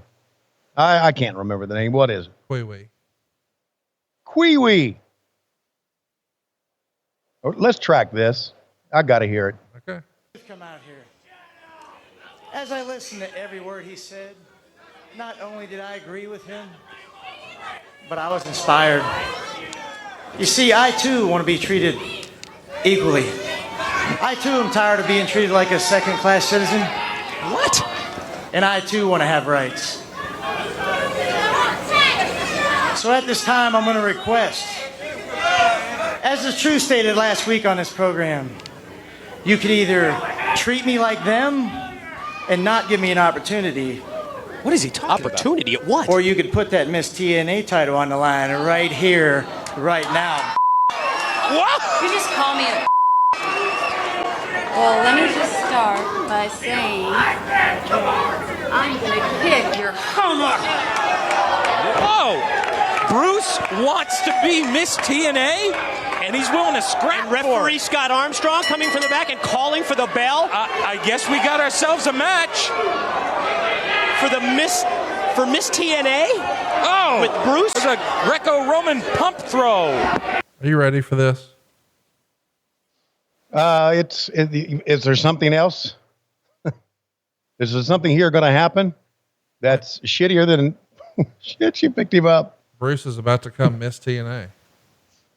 Oh no! What do you think when JR was running talent relations? He saw in Kathy Dingham.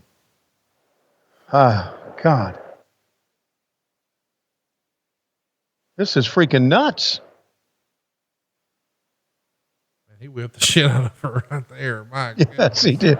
Oh shit! All right, so. Yeah, I definitely hear that rain on your end. That's kind of fun. Yeah, I'm sorry about that. No, I'm not. I love it. It's fun. Hey, okay. I didn't want to screw up our podcast, but I was hoping it wouldn't rain today. But it's tin roof, man. You don't get tin roofs where we live anymore. Hear that? I bet you did in Craigsville, West Virginia. Yeah, we had a tin roof on the house I grew up in Craigsville, Virginia. We did, Conrad. That's what I said. Hey, so what I was saying is, oh man, what an abdominal stretching. What are we doing? Yeah, she almost popped out of there. Jerry the King Lawler used to do a podcast with people eating and drinking out of glasses in the background. And I did a podcast with Ric Flair once where he talked about a Feed the Hungry initiative. Right. Oh, that's terrible. That's terrible. I hate to hear that. They don't have anything to eat, huh? Ate some kimchi like a cartoon cow. That is so Rick. Oh, here we go. They're just, we got a new Miss TNA. Oh. Talk about intergender matches. How about an O2?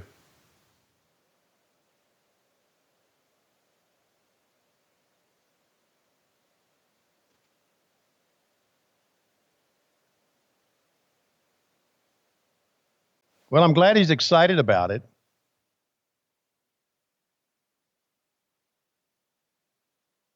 Oh, he is so excited. That must have been a goal of his life. I mean, look at him. Well, Bruce, huh? Bruce. Do you wonder why they named him that? No. I don't think that had anything to do with Bruce. It's a rib. Wait, what do you mean? Of course it's a rib. Well, maybe it wasn't. Well, was Bruce Pritchard with him at that time? No, it's like when Virgil, remember? Was named Vince. And Vincent. Yeah, Vincent. How about low key here? What a cool segment. Listen to this fella's voice, y'all. I'm sorry. I do my talking out there. Here we come.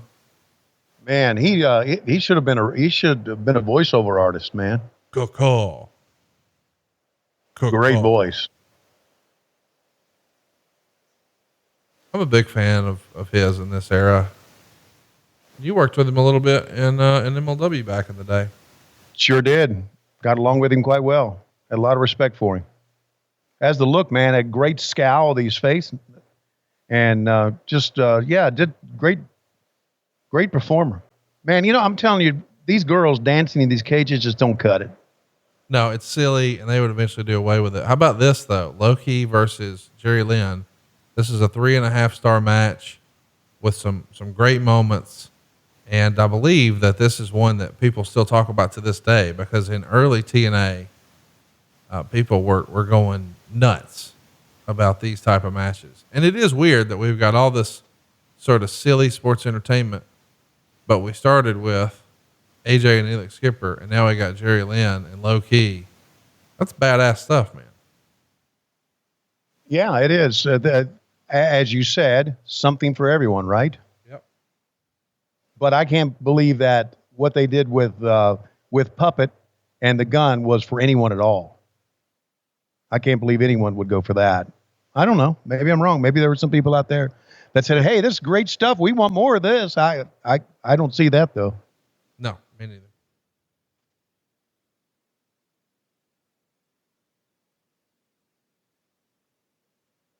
Old school, fundamentally sound stuff, man.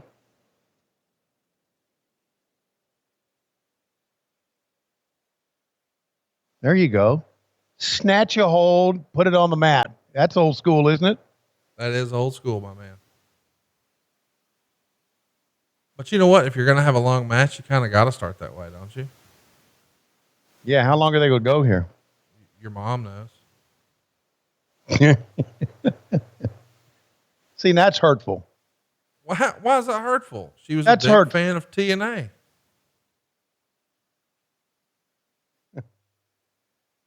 Oh, great. Wow.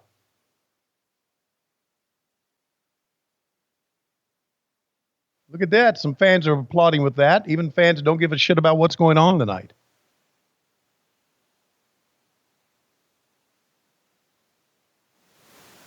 I'm not sure that we're seeing the actual show here as it aired in order. Oh, really? Maybe that's right. Yeah, we only got about 30 minutes or so to go in the show. And what was the scheduled main event in this thing? I'm not sure.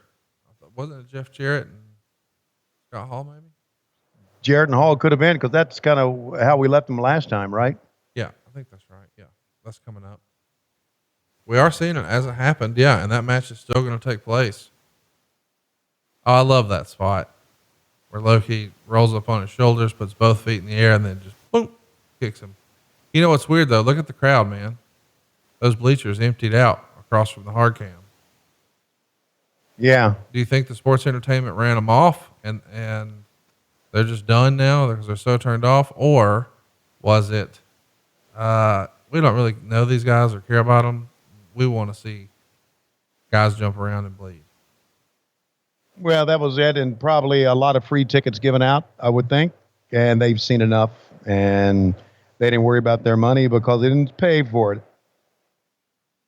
Well, you think that's something? I hear AEW isn't even charging for tickets right now. Well, there you go. How about that? That's why you don't see anybody in the stands. And I heard that, yeah, that's what I was going to say. I heard their last show had less than this TNA house from 18 years ago. What about that, Tony? What about the fact that y'all can't even sell tickets? What about that? What about it, Tony? What about it? Well, check with the government, motherfucker. How about that? What about that? Why are you cussing me? Because you're cussing me. I'm just being a smart ass. Isn't it weird that there's so much whataboutism between WWE and AEW right now? Like, I don't get it. Like, who gives a shit? Watch what you want. Why are we talking about the negative? There's enough good stuff right now for us to get excited about. We don't have to focus on what you don't like. Because I need to say this again, and I will say it to the day I die, which could be any time. The fact that there are good people in the world and there are bad people in the world. All the bad people are on Twitter. Every bad person in the world is on Twitter. There's some good people on Twitter, but not all. Bad people, they're all on Twiter. Well, we know we can count on you to do absolutely nothing because you won't even promote our fucking show on your own Twitter. But here's the deal. When I do understand now that when a baby is born and he goes home with his parents, and by the time he's a toddler, they'll look and they'll say, ooh, that's going to be a bad person. And then the government comes in, knocks on the door with a piece of paper. You got to give that kid a Twitter handle at that time. That'll be with him the rest of his life. That will be probably with him or her in their on their rap sheet. That's what I understand. It may not be true, but I think that's part of it. Part of it. Yep. Bad person, you got to have a Twitter handle. It's a government mandated thing. So. By the way. And you know who you are out there. Next week, the match is going to be The Truth versus Ken Shamrock for the title. Don Harris versus Malice in a blood match. And Loki versus Jerry Styles versus Jerry Styles. Jerry Lynn versus AJ Styles. So how about that shit? Wait a minute. Lynn against Styles next week, the following week? Key, Lynn, Styles, 3-way. Oh, okay. That's shit. There's got to be some sort of angle coming out of this match here. Yeah. Because Styles is at ringside doing the commentary. Well, I'm sure it's going to be a fine show, but we won't be able to watch it next week because we got SummerSlam 97. Thank God.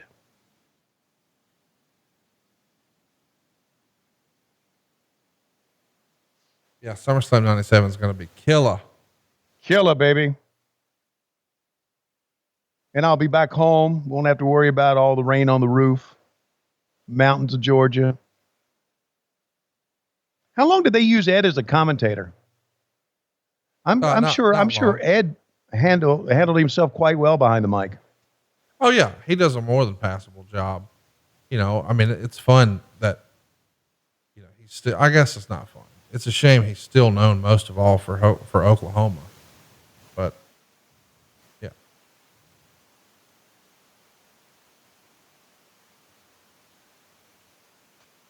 Yeah, that's going to be with him forever, isn't it? That Oklahoma character. I mean, even when you look him up, that's the first thing you see. But I think he, I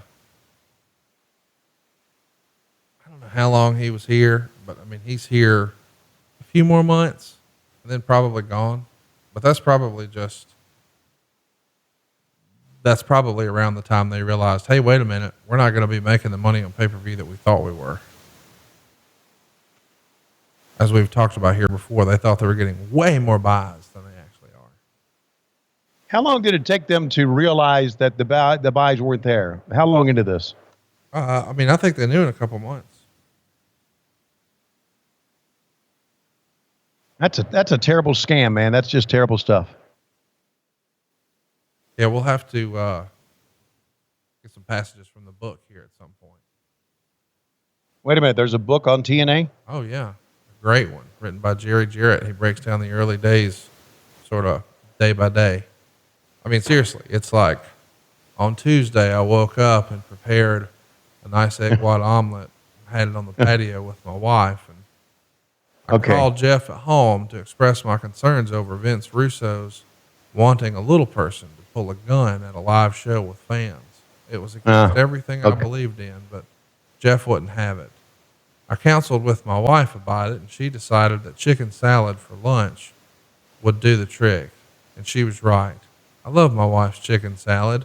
There was a Matlock rerun on, and I was disappointed because I was hoping that it was in the heat of the night, but I realized she had made lunch early that day and thrown my routine off. After lunch, I decided to call Scott Steiner and see if he would be interested in coming in to work in said gun angle. He told me to fuck myself. So Oh, hell. I was hoping it would be a good read, but it sounds like it's really not. No, it really is good. If you're interested in like, I mean, how do you start something from scratch and you're going to try to compete with Vince out of the ashes of WCW? And I was fascinated by it. And it wasn't like a widely circulated book. I mean, you could tell it wasn't like a mainstream deal, but it was really enjoyable. And I think years later, I met one of the folks who helped work on that book, Mr. Mark James. And Mark really wanted to document it sort of day by day of how this company grew, because so much happened so quickly that you needed to do that. If you tried to do it with broad strokes, you'd miss something. And the day by day sort of recount that he shares with us is the only way you can really believe this is a real story and not just some Hollywood bullshit. Well, I need to get a copy of that book. Do you have a copy you can give me? Yeah. I can loan it to you. You can't have it. Yeah, that's what I meant. Loan, like the library. Yeah. You can use the Conrad Edison Library next time you come to my house, which by the way, we've got the great fracture frame behind me. And you guys are going to hear a lot about that unless you're over at adfreeshows.com, but they sent me yours. So I've got this beautiful piece, WHW, what happened when, and it's got your signature below it for Tony Schiavone. It's really, really good, dude. And I can't wait for you to come get it, because I'm not shipping it, because I don't have to. Because I don't want to, because I'm on this show too, but it's here for the taking. And it's on the studio on the right when you come off the main garage, and on the left, when you round the corner there, that's the Conrad Edison Library. It'll be on the third or fourth shelf on the left. Okay. Eye level-ish. It's a tall book. I won't be here because I'm trying to social distance the fuck out of you, but I just wanted you to know where your shit will be. So what you're saying is, if I come to see you, you're going to vacate the house while I'm there to make sure that if I have anything, which I've been tested repeatedly for and don't, that if I have anything that it won't hurt you. Boy, that's some millennial bullshit right there, buddy. Some millennial bullshit, but that's okay. We're buddies. I was hoping to come and you would grill for me in the big green egg, one of 5 that you got in the house. That's not true. I have one Komodo smoker upstairs and one down. I only have 4 grills here. Yeah. A gas and charcoal up, a gas and charcoal down. That's tremendous. Not too many. We just got a Smoky Joe. Whoa. How about that kick? Holy shit. What do you got in the cabin? Just fucking sticks. Yeah, we've been like driving into Helen to eat and going into Blairsville eating, country barbecue. Here's what I imagine you're out there doing in the sticks right now, trying to cook some beans over an open flame. You're like, hang on, woman. I had to get some dry leaves. Now I got me a stick out here. I'm going to Mr. Miyagi this motherfucker. You damn straight, buddy. Hang on. We're going to be eating by 30:45. Coming your way. You're sleeping in the other room tonight if you eat all these beans, though. I remember your name in college, old Rootin' Tootin' Lois. Yeah, that's what the boys used to call you. And then I said, fellas, she's all mine. She's all mine. And she's all woman, too. Woo! Wow, you're not too far off on that. And, you know, the deal is, do you know how great fried Spam tastes when you're camping? I'll never fucking know.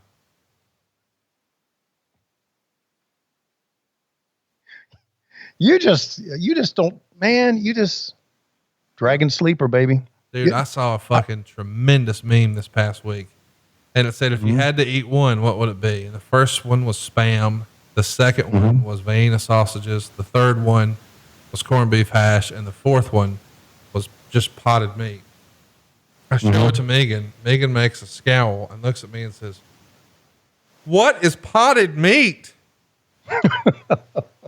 And I start laughing like you just did. She said, that's not real. And I'm like, oh, yes, it's real. She's like, I've never even heard of that. You don't even know anybody who eats that. I said, call Tony Schiavone right now. She said, what? Like, Tony Schiavone eats the shit out of that. She's like, he does not. I'm like, yeah. She's like, that must be why he's grumpy all the time. Lois can't find any recipes on Facebook on the Fox News page. So she's just letting him fend for himself. And that's probably what they sell in like gas stations. I'm like, that's exactly right.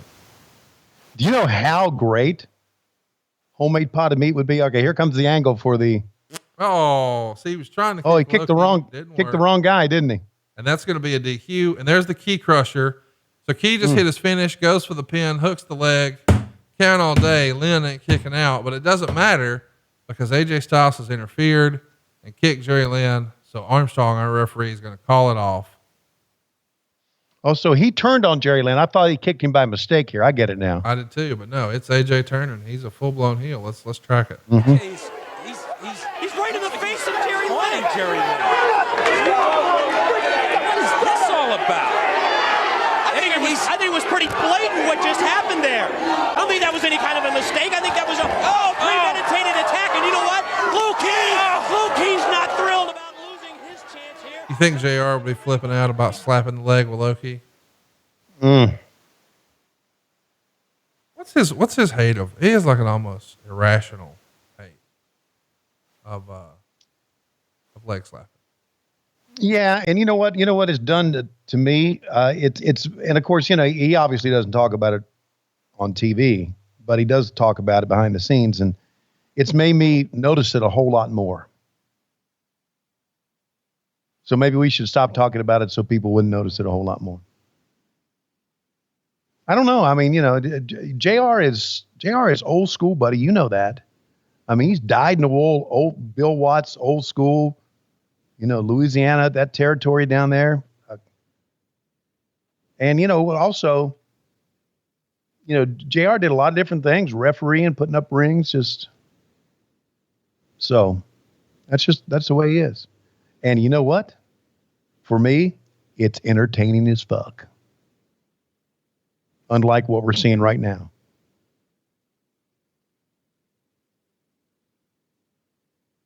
And thus, you hear that? Little clap of thunder after I mentioned JR's name. And Lois in the background. Sold that one. Okay. So I mentioned, I better stop talking his name. God's going to get me. Listen, here's the deal. Here's the deal about JR. What happened? Okay? You said, here's the deal, and you stopped. Well, Lois started coughing. I didn't want. That's from all those years of cigarette smoking.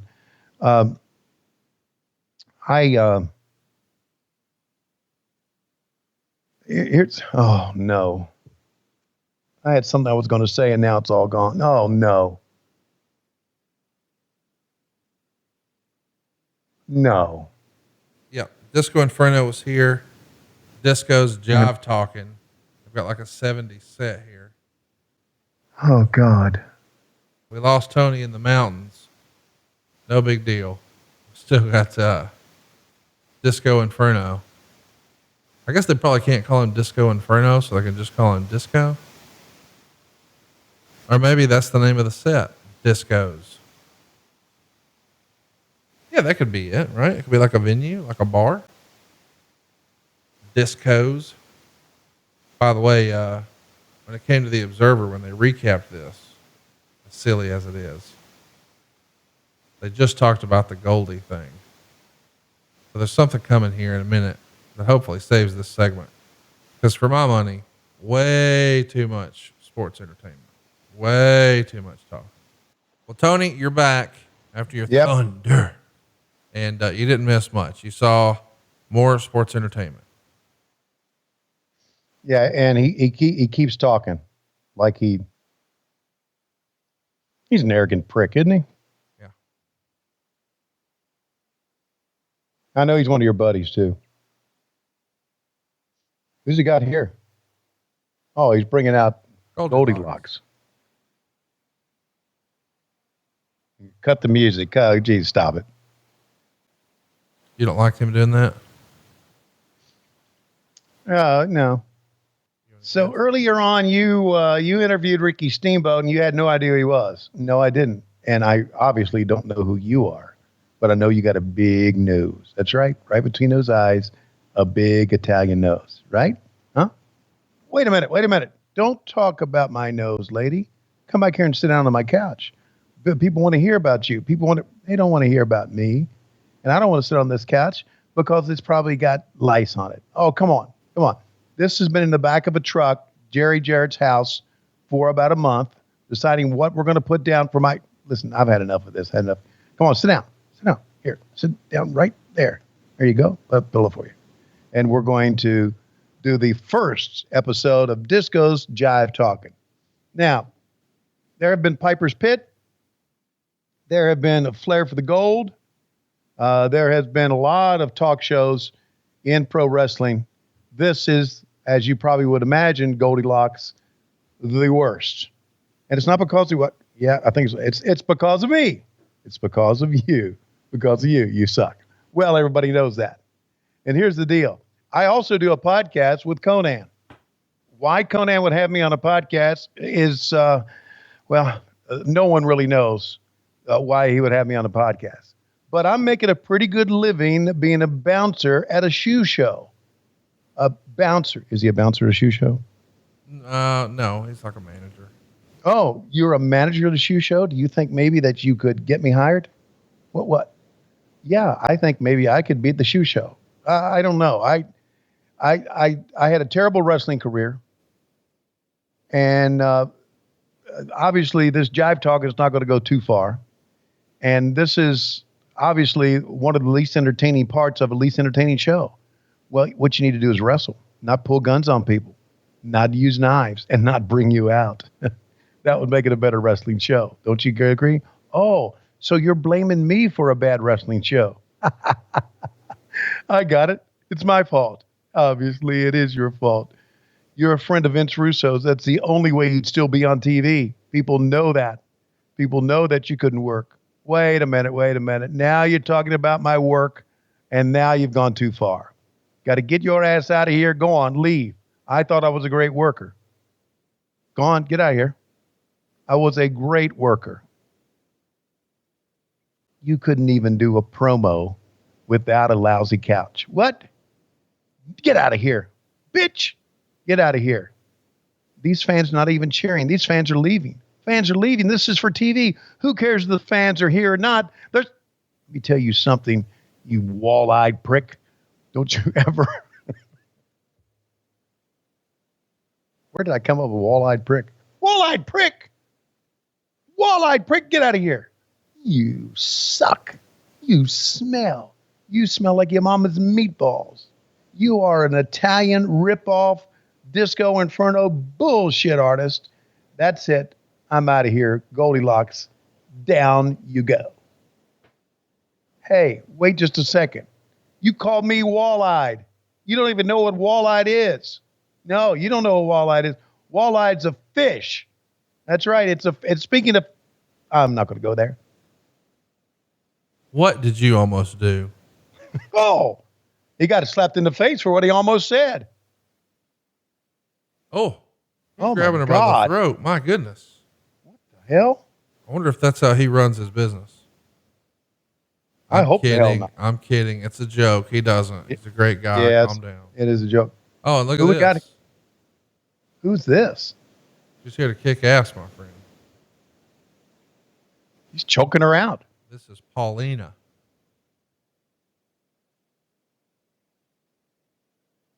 She's going to be Disco's female bodyguard.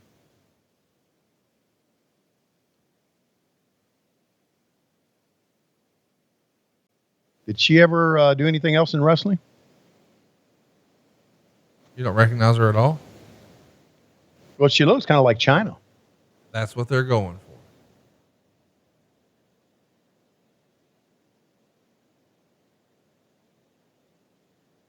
But it's not China, right?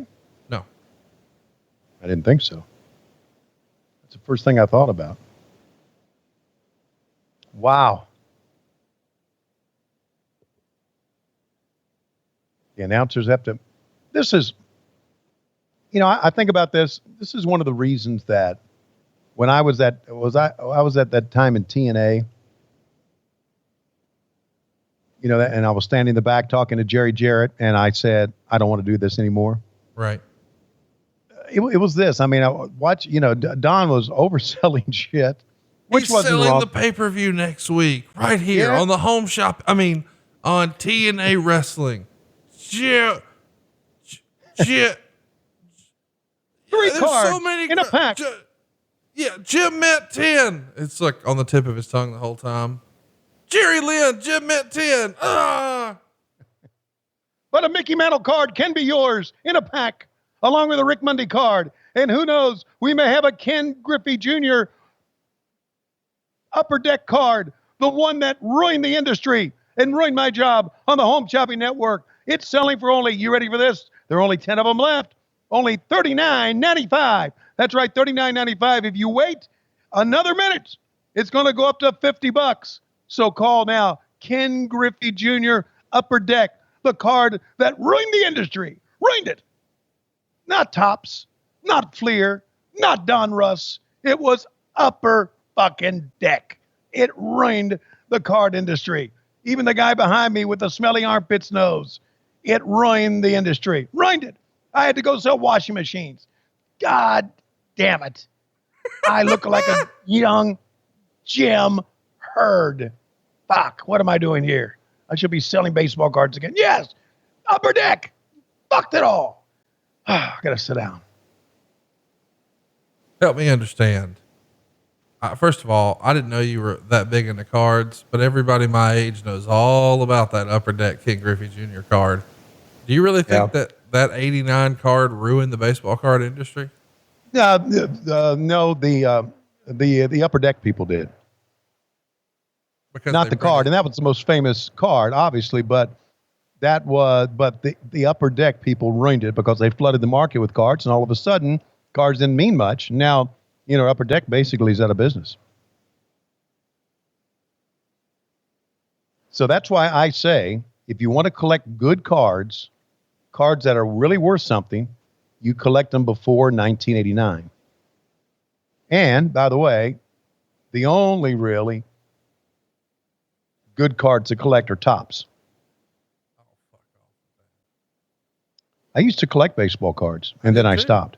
I collected baseball, basketball, football, whole deal. Oh, you still got any baseball cards? I do.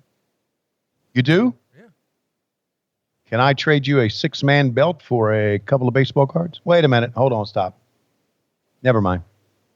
I love you for that. You grew up in the 90s. Did your dad collect baseball cards? Yeah. I've got my grandfather's, his, and mine. Whoa, stop the presses. I'm going to have to go up in the attic and look for that 6-man belt now. If I would have known all it took was some tobacco cards, I would have given you that a long time ago. There's some kind Lois just said in my ear, the belt's not in the attic. How do you know? Matt went up there. He looked in one little section, and then he got overheated. And then he said, I can't stay up here any longer. That's exactly. And he said it like that too. Real breathy. What do you think about our main event here, man? We got Jeff Jarrett. We got Scott Hall. Would this have been something you would have paid $10 for as we're starting to wind this show down? At the end of the night, after your 2 hours, would you have been like, that was $10 worth? Well, I think, obviously we had some pretty good matches in here, but it was just, I don't know. It was just, the gun thing and the Disco Inferno thing and the Bruce winning the Miss TNA belt title, whatever. Was it worth $10? No. I don't think so. Not $10 a week. I mean, if you think now you can get, in this day and age, right, you can get Hulu for $10 a month, and look at what all you get. I think if you charge them a monthly subscription, maybe so, like they do in the WWE network. But no, I don't think a weekly $10 thing is worth it. Outside, here we go.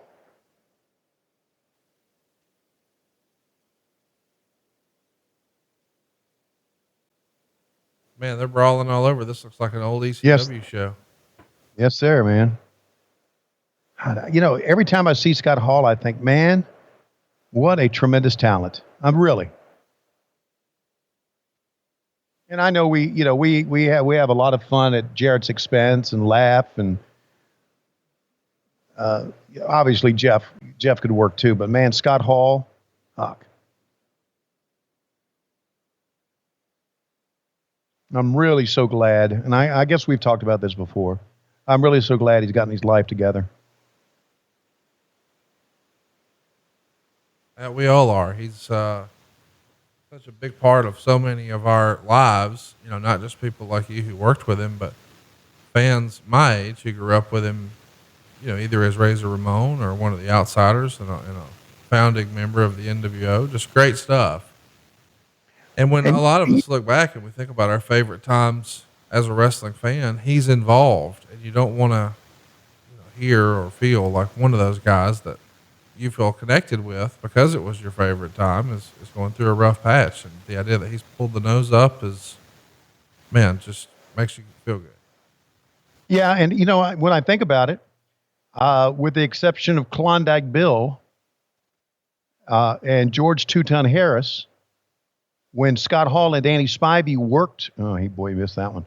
When they worked at Crockett Park and they were members of the grounds crew, this is before Crockett had a job for him. I've probably known Scott Hall longer than I've known any other wrestler because I met him before I started in the business. That's kind of neat when I think about it. Wonder if he has any good Klondike Bill stories. I bet he does. He's got to. Yeah, because he, he and I got Scott. an idea. What's that? That's my idea off air. Okay, off their idea. You got it. Somebody excited about something I can't do, but I got an idea. Okay, great. And every now and again, those ideas are good. Mostly they are. Well, sometimes you don't listen. Like when I say, why don't you get your fucking ass in the goddamn attic and get my fucking belt? Now you got your wife into the gag trying to fade me. I'm coming to get what's mine, you rat soup eating motherfucker. And now you've told me you're not even there. And all the shithead dogs are in the goddamn cabin too. I'm coming to your house tonight, Giovanni. I'm getting that fucking attic. I'm going home a world champion. You nothing happening, son of a bummer. I certainly hope you feel better. That's a pretty good match, I guess. I like the old school Ox Baker. I forgot to tell you my Ox Baker story. So I think I met Ox in 13 at the NWA Legends Fan Fest. And somehow, for some reason, my girlfriend at the time decided, hey, Charlotte sounds like fun. So she made the trip, and I had all my buds there, and we were having a great time. And as I'm strolling through, I see Ox Baker, and I'm like, holy shit, check him out. I didn't know he would be here. And he looks in our general direction, sees my girlfriend, and yells this loud, I want your body. And she turns around to me and says, what the fuck did that old man say? And I said, that's Ox Baker. He's in a character. She's like, well, that didn't sound like a character. I'm like, he is a character. It's fine. He's 80. Are you worried? She's like, no. So we made the approach, and he couldn't wait to give her a hug. And he said, please take our picture. So I leaned back to take a picture. He says, with my phone. It was tremendous. Oh, Old Ox Baker had his gimmick, had his routine down. Oh, I know. Got to keep those skills sharp. I know, man. I do like the gimmick, going right with it. Like, I need next time you see Reba for you to just yell, I want your body. Just see how it works in 2020. Let's just try it out. Yeah, I don't think it'll work in 2020. I love my job. Oh, come on, man. First of all, I'm kidding. And everybody knows if you were to say that, you're kidding. They think of you as being very non-threatening.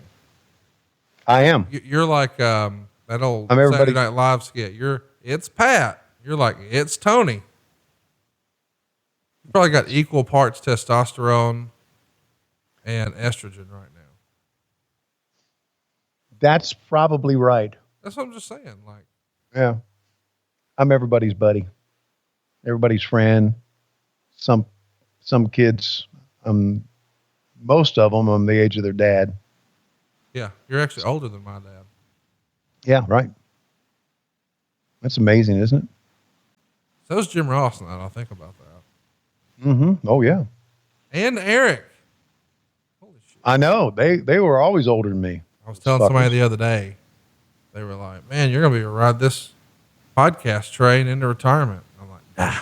I'm like, what do you mean? I said, these motherfuckers are 70, y'all. You know?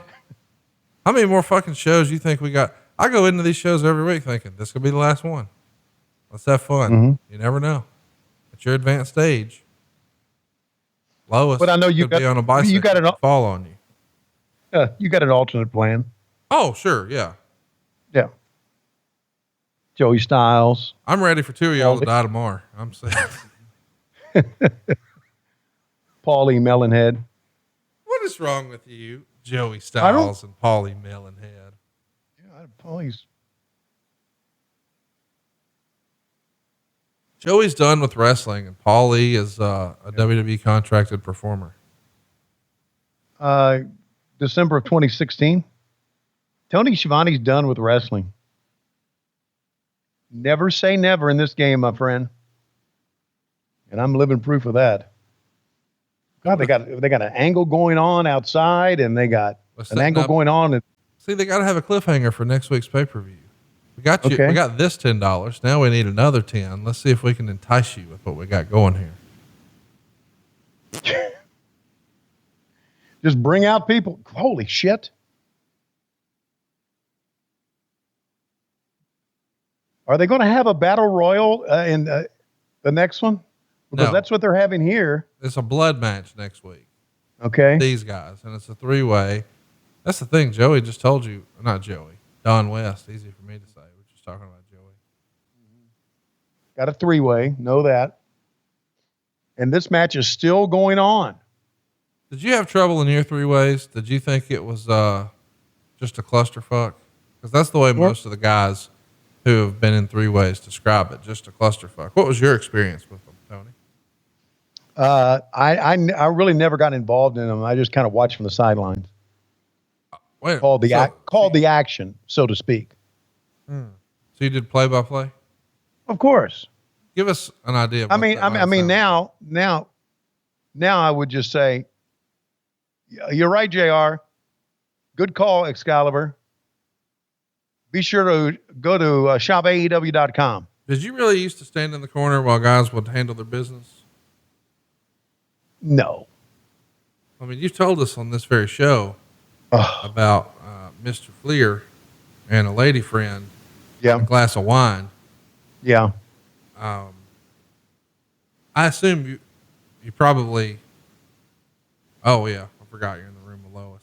So anyway. No, you're probably saying that I saw a lot of stuff, and I didn't. I really didn't. Even in Vegas? Even in Vegas. With Bruce Pritchard? Yeah. What happens in Vegas stays in Vegas. Well, not herpes. That shit comes home with you. As you well know. No. That's what I understand. Oh yeah, that's what I meant. Hey, speaking of Vegas, up there in the mountains, do they have any diet Mellow Yellow? You know what? That's a good question. We went to Walmart the other day, and I forgot to get Diet Mellow Yellow. I forgot to even look for it. They have a real nice Ingles market up here, though. I wonder if you go to that Ingles and you find some Mellow Yellow Zero, and you get it back to the house, you think Lois would hit you with the old, I think I'll have that Mellow Yellow now.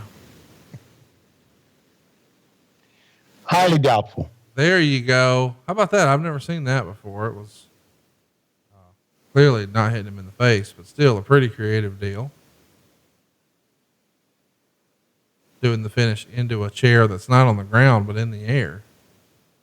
Now they're going to, they got Ox's gurney here. So this obviously is a stretcher match. Yeah. They must have just found that at the building and said, we can do something with this. Yeah, that's exactly what they did. They're going off the air right there. With the hero shot. And empty seats behind him. Well, I think I can say that I'm glad that we're watching SummerSlam next week. Yes, and we're not going to watch much TNA the rest of the year because I'm kind of TNA'd out. It's not exactly true. We got one more coming. Got one more coming? It's we're going to do it in August. It's going to be for Patreon. They did an ECW reunion show, and I thought that would be fun. It was Hardcore Justice from 2010. It was just fucking awful, and I can't wait to watch it for you. We're going to do that in August over at adfreeshows.com. And we also did a really fun episode earlier this month where Ric Flair goes on a date with Ron Garvin. He thinks it's Precious, but it's actually Ron Garvin. Pretty extra special episode of World Championship Wrestling. And we've got some other bonus shows happening over at WHW Monday on Patreon. Isn't that right? Yeah, we do. We've got, I don't know what they are right now, but we got 2 bonus shows coming up by the end of the month on Patreon. So it should be a lot of fun. That's them calling right now to tell you what the shows are in the background, and that sound can only mean one thing. It's about that time. Yeah, it is about that time, ladies and gentlemen. It's great to be with you here from the cabin in North Georgia. As the phone is ringing, they're telling us that we got to vacate the cabin because apparently the cabin is full of spiders and fleas. But ladies and gentlemen, don't forget, when you collect baseball cards, only collect tops. Don't collect upper deck because they completely fucked up the industry, much like I did back in 1999.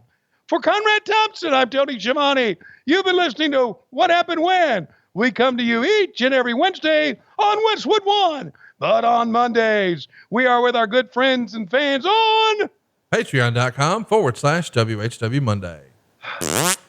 Patron. Oh, yeah. My bad. That's a Patron. Thanks. I'm out of sorts today. I mean, we had the thunderclap and the fucking phones are going off in the background. And you're a cat on a hot tin. We got it done. We got it done. Good. Why are you fussing? Here's what I want you to do. When you go to the store at Ingles, I want you to get you a small watermelon, not a big one, a small one. When Lois passes out from the peach bourbon around 6:15, 6:30 this evening, I want you to go in there and I want you to pour out a hole, not a big hole, about the size of a quarter. That ought to give you plenty of space. And then I want you to stick your fingers in that hole. And then I want you to think about it and call me about 10 minutes later and let me know.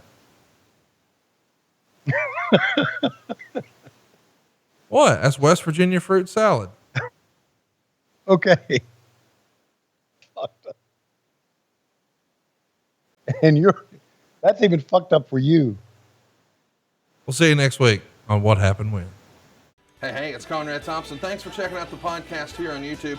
Be sure to hit the subscribe button and the notifications bell so you get a notice anytime we upload some new content. And go save yourself some money right now. If you're in a 30-year loan or you have credit card debt, it's not a matter of if I can save you money. It's a matter of how much. Find out right now for free at SaveWithConrad.com.